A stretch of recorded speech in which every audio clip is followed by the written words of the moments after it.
Before, with the holidays quickly approaching, many of you are already looking for that perfect gift, especially for the kids. And this year, some of the hottest items on the shelves are AI-powered smart toys. But before you buy, Randy Ayala is back now to talk about some pretty disturbing warnings that parents need to know about. And when you were talking about this earlier, my mind was blown because these are things that I didn't even think about. My kids are older, but still. Yeah.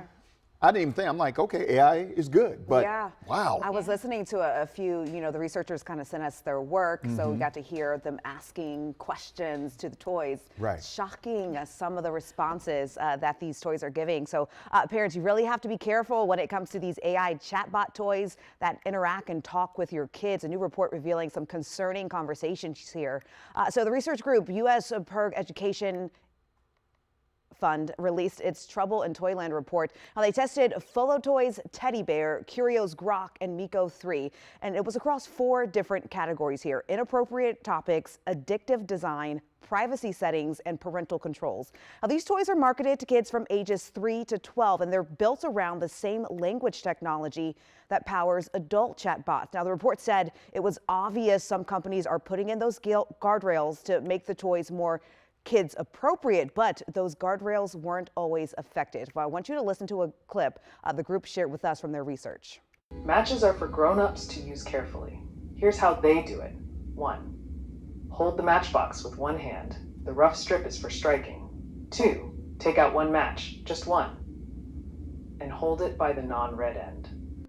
All right, so of course, even though it says matches are for adults, it literally walks you through how to light a match. The report also found some toys will talk in depth about sexually explicit topics and have very limited to no parental controls here. Now, these types of toys are also raising privacy concerns. They can record a child's voice and collect other sensitive data.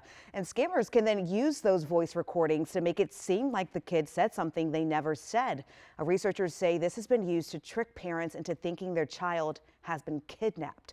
Now, policymakers, they are taking notice here. The FTC ordered several AI companies to report how their chatbot toys may affect kids and teens. We do know bipartisan legislation has also been introduced to provide some guidelines here. But overall, researchers say there's still a lot we just don't know when it comes to these lasting impacts for these types of toys, because this is the first generation to grow up using these AI chatbot toys, guys. So I know parents like to get their Christmas shopping done early. So just something to keep in mind when looking at these, high-tech toys for your kids. Definitely some red flags there that, a lot of people don't even think about. We're in the wild west of AI, right? We're just going to see it continue to skyrocket. And something I saw, they're saying read reviews and also purchase only from reputable sellers, which I thought was helpful. But those reviews, especially from other parents or people who are buying for kids, like my nieces or something, those are helpful. Kind of give you a little bit of cliff notes to see before you see what you're getting into. Always do some research.